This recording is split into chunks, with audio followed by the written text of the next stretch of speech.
Hello there.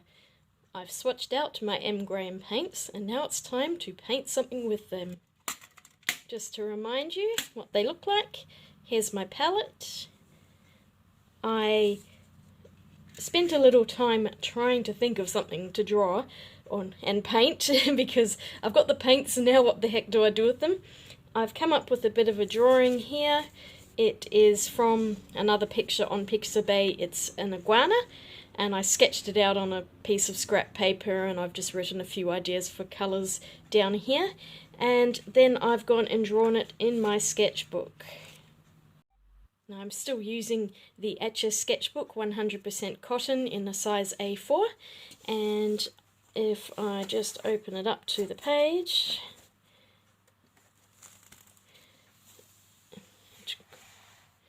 Okay, so remember last time I painted out the swatches for the M. Graham paints. Next to it, I've drawn out the iguana.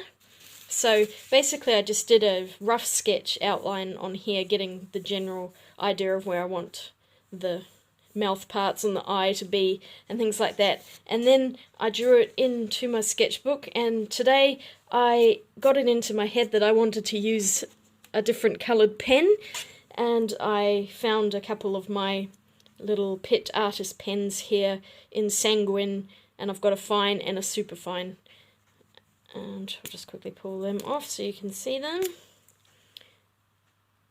There we go. Okay, so I did the outline in the fine pen, and most of the scales I did with the super fine pen because I remembered later that I had this one, and it's just a lot better for getting a finer detail. Some of the scales are a bit messy. I wasn't particularly precise with them except for maybe around the mouth and this part around the eye. The rest of them I just kind of sketched in quite quickly, so hopefully it will turn out. It's a bit darker than I was expecting it to be, so I'm really hoping it doesn't ruin the painting too much, but I'll just make it work.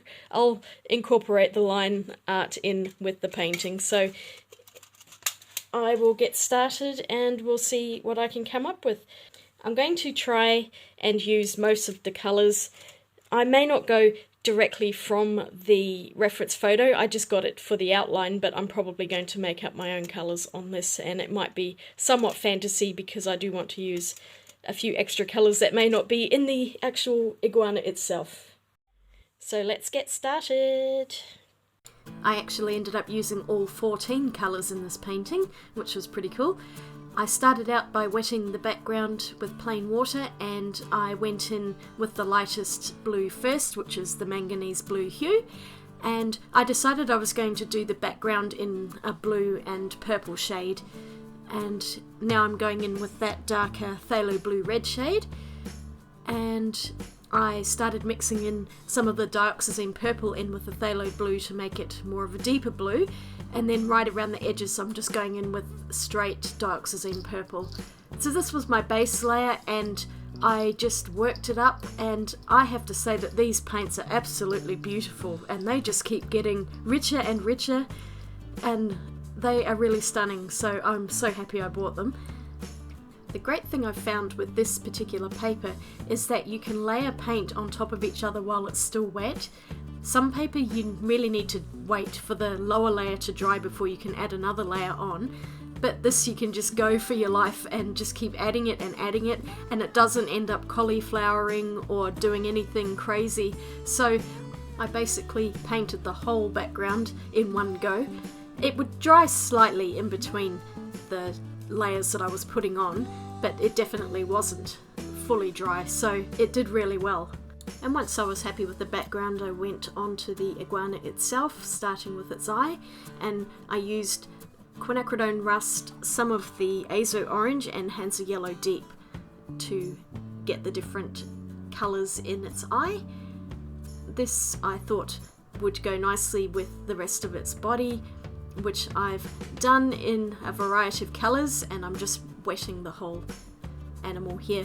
And I started off with some of the reds around the neck area and around its muzzle, and then I'm going in with yellow and then green, so it's kind of a rainbow effect using all of the other colours except for blue, which I just wanted to keep for the background. So you can see the bluish colours here, and they're the cobalt teal and turquoise. So I went in as lightly as I could to begin with, and then I've come back in. I made a Payne's Grey using the raw umber and I think phthalo blue red shade with a little bit of dark Zazine purple to paint the pupil of its eye, and I'm going in under the wattle. I'm calling it a wattle because that's all I can think of at the moment, and I've went in with some permanent alizarin crimson, naphthol red and azo orange, and a little bit of that homemade Payne's Grey to add a bit of shadow. So really what I was trying to do in this painting was layer the paints up from really light to darker, because I also wasn't too sure what colours I wanted to use and how I wanted to use them on the iguana itself. So I started off with a light layer, and then I knew that I could always change it up a little bit if I needed to. I'm using the quinacridone rose around its nose area, and then I went in with the warmer reds a bit further down, going into the yellows, and then I mixed up a yellow green with the Hansa yellow and the permanent green light, and I really like the green that these two paints made.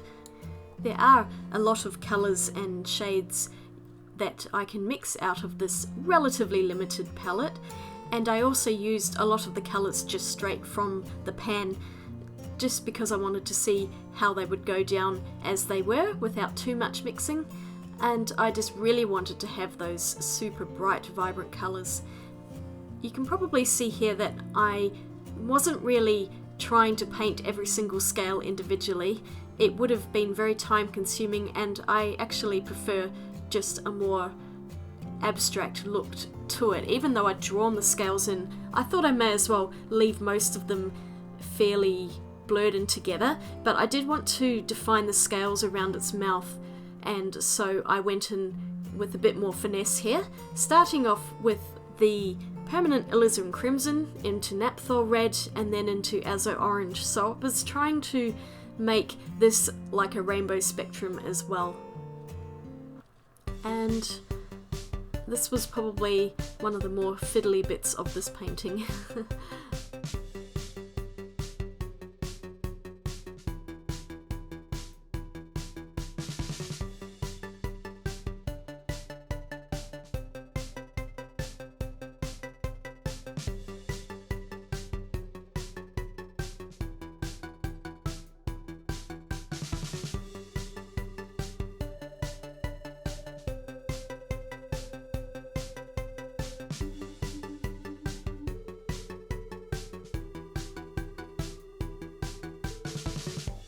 Realised here that the only colour I hadn't used yet was the Hooker's Green, and so because that was a lot more muted, I went with the shading and some of the shadow areas with it, and now I'm basically going back over everything again with another layer to add in a lot more saturation, and I kept doing this until I was happy with the painting.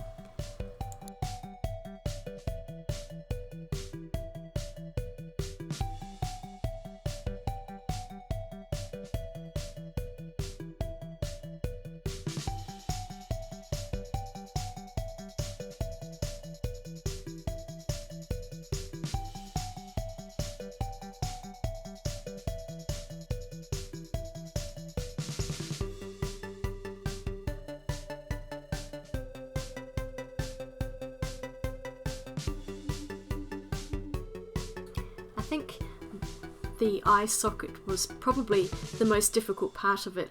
I did mess it up a few times. I think I managed to pull it back at the end, but it does look a bit funny for quite a while here.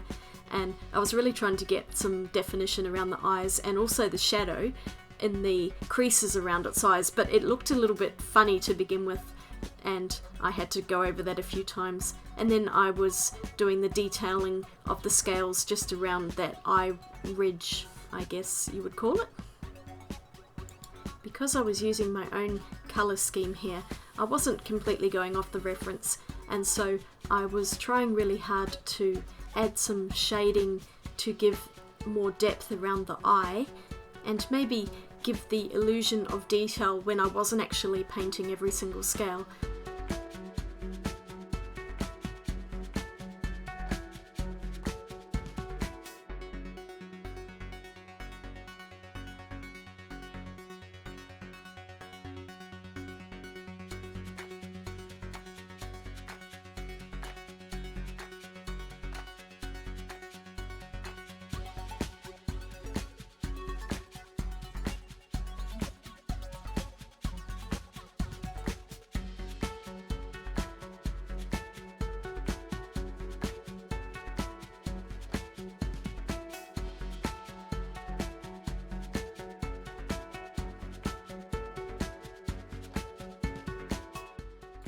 Now it's starting to take on the colour I wanted.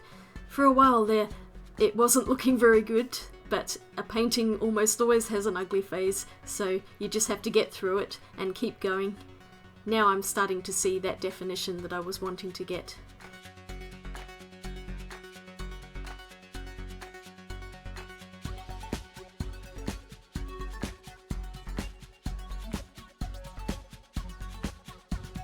And I painted all of the horns with my Payne's Grey because I thought about using different colours, but I figured that that would be a nice neutral contrast compared with the rest of the Iguana, which is this really crazy loud rainbow colour.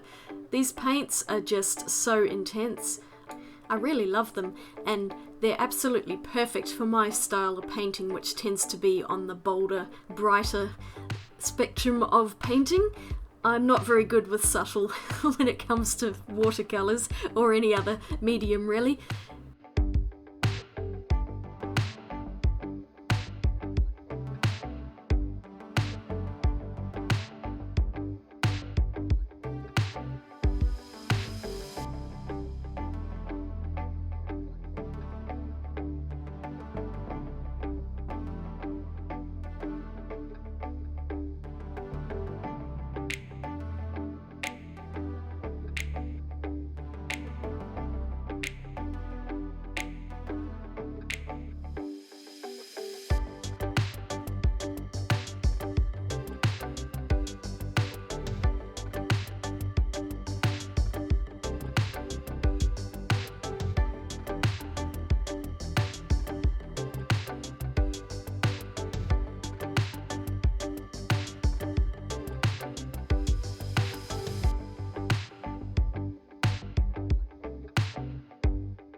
I'm at the point where I'm just adding in the tiny little details and shadows which tend to bring a painting together, and it's by this stage that I was feeling a lot happier with the whole painting, and I was really pleased with how the colours had come out.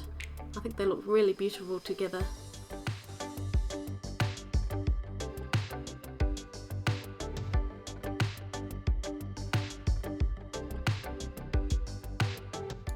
And then I just wanted to touch up the background a little more and add a bit more saturation to the manganese blue layer around the actual iguana itself, because it usually does get a little bit patchy sometimes the first layer that you do with it. So I was just tidying it up, and then I got out my M. Graham white gouache. I had to use the same brand.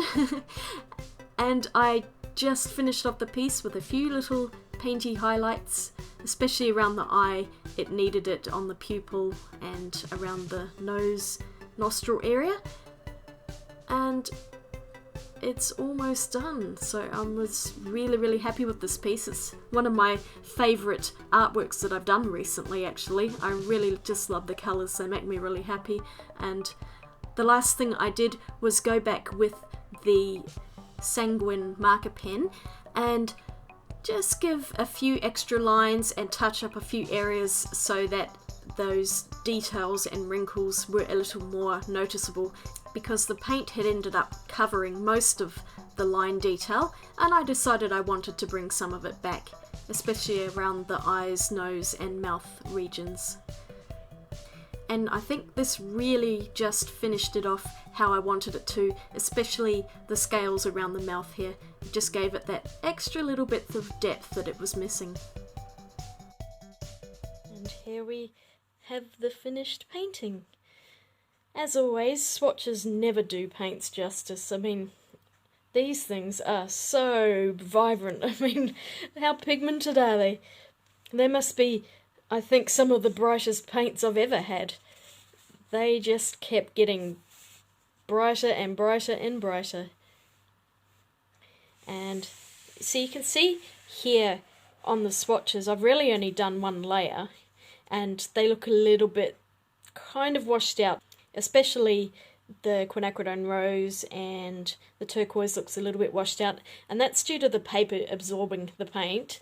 So when I eventually layered the paints, you can just see how much brighter they are by comparison. So painting with paints, funnily enough, is always going to give a much better outcome than just doing plain swatches. But it's always good to swatch paint just to see what the colours are going to look like. But otherwise, I'm really happy with them. I really like the M. Graham paints, and look at that lovely decorated paint tin. I may clean this up eventually, but usually I try to use the paint off it before I clean it up fully. It's a shame to just throw these paints away because the M. Graham are not cheap. So I will probably try and use these up before I fully clean the palette. But it's nice to have a painty palette. It looks like then it's been used and well loved. And as you can see, I still have loads of paint in there. I barely used any, although it still hasn't set. And in the case of the yellow, you can still see that it's quite liquid down there. So it's been a while since I've had these, and they still haven't set. So I don't think they're going to set any more than they have done. I hope you enjoyed my video. Please feel free to leave a comment below, click the thumbs up button, and click subscribe if you haven't already done so.